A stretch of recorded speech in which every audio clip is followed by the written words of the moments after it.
Eu quero usar uma expressão lá da tua terra. Nós somos advogados, o senhor é advogado, eu sou advogado.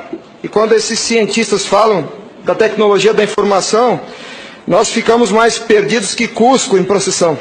Essa é uma frase muito dita lá. Pois é. Acontece que o nosso povo vem sendo enganado por essa máquina, essa arapuca, porque sempre que olhamos para o problema, tentamos enxergá-lo através da tecnologia.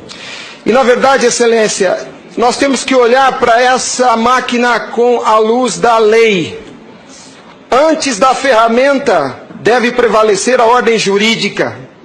A ferramenta deve servir a ordem jurídica e não o inverso, Excelência.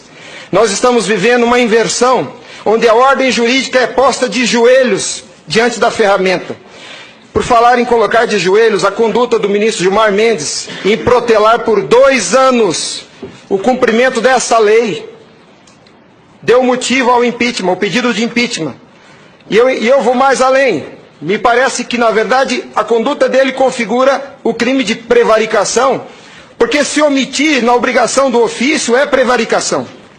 O que está acontecendo aqui, Excelência? Um dos pilares da República está sendo quebrado. Nossa democracia e a cidadania desse povo está sendo violada, desrespeitada. No entanto, eu quero lembrar aqui uma frase de Billy Graham, um homem que dedicou 99 anos da vida para o bem do próximo. Ele dizia: a coragem é contagiosa, e o senhor está vendo aqui só alguns dos corajosos que se levantaram. Há uma onda gigantesca sendo levantada nesse país, um tsunami que vem em direção a Brasília. Os cidadãos estão indignados. O Tribunal Superior Eleitoral não pode recusar o cumprimento à lei. Se fosse uma ordem judicial, o senhor, Excelência, não teria o direito de cumpri-la parceladamente. É uma lei, não tem vício de forma, nem de iniciativa, nem de conteúdo. Vou ao ponto. Fala-se muito da máquina, eu quero falar do ato jurídico. O senhor, como advogado, entende bem desse assunto.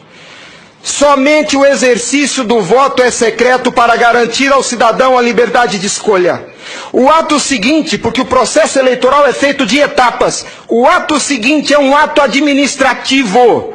A contagem de um voto é um ato administrativo e se submete a um requisito de validade sob pena de ser nulo, que é o princípio da publicidade. Qualquer ato administrativo deve ser público. Entenda, Excelência, nós queremos auditar o fato jurídico, não é a máquina. Não nos interessa o software nem a máquina, nem antes nem depois. Nós queremos auditar o fato, que por natureza é um evento.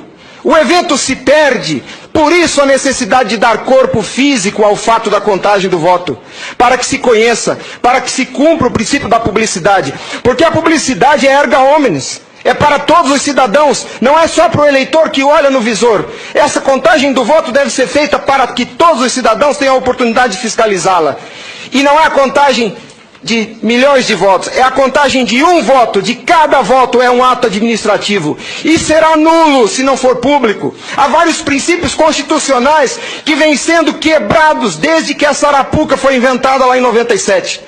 A cidadania, a publicidade, a moralidade, a legalidade e a própria república. Porque nós, cidadãos, não temos sido respeitados na nossa escolha. Nossa escolha só será respeitada se ela for retratada no corpo físico da impressão para cumprir o princípio da publicidade. O exercício do voto é secreto, mas a contagem deve ser pública. E qual que é a artimanha da urna? Ela estende o segredo do exercício até a última etapa. E o sagrado BU, eu vou usar uma expressão de alguém, eu não lembro quem é o proprietário dessa frase. A seita do santo byte tem no altar o BU. O BU não prova nada, Excelência. Quando o BU é imprimido, já houve a contagem dos votos em segredo. A fraude já aconteceu, porque cada voto contado deve ser público. O BU informa ao senhor, Excelência, o total. Nem no condomínio onde eu moro não aceitaria uma eleição assim. Imagine, Excelência, se eu fosse candidato a síndico, colhesse a urna e fosse contar dentro do meu apartamento e voltasse e comunicasse aos condôminos. Aqui está o resultado, eu fui eleito. O BU é a prova da fraude, Excelência. O BU é a prova da fraude. Doutora Simone, apesar de muito jovem, foi minha professora na faculdade. Ela é talvez a cabeça mais qualificada nesse Senado para rezar esse discurso, para dizer o que é um ato administrativo. Gostaria que ela estivesse aqui. O que acontece? Nós estamos sofrendo uma violação dos princípios republicanos, dos princípios constitucionais e principalmente, excelência, da cidadania, porque nossa cidadania só existe na medida em que nosso voto seja respeitado, porque ele é o instrumento do exercício da cidadania, porque através deles elegemos os nossos escolhidos. E a nossa eleição, a nossa escolha tem sido apurada em segredo, e o fato se perde. Por isso que os adeptos da seita do Santo Bite dizem que nunca há fraude. Porque quando se procurar o fato dentro da máquina, ele já não está mais lá, ele está no BU. E o BU só tem o total da contagem dos votos, excelência. Nós precisamos olhar para esse problema sobre a ótica da lei. Sobre a ótica da lei. Nós não podemos continuar aceitando esse engodo.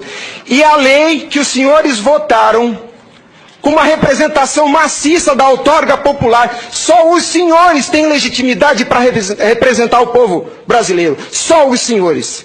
Os ministros da Justiça não têm essa legitimidade. Eles estão usurpando dos senhores as suas competências. Eles estão colocando esse Congresso Nacional de joelhos, porque estão se recusando a cumprir a lei. Eles estão, excelência, eles estão cometendo abuso de autoridade. Abuso.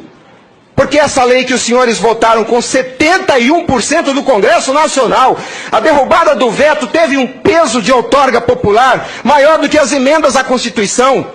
71% do Congresso Nacional disse, em nome do povo, será impresso o voto. E a lei, excelência, não tem discricionariedade.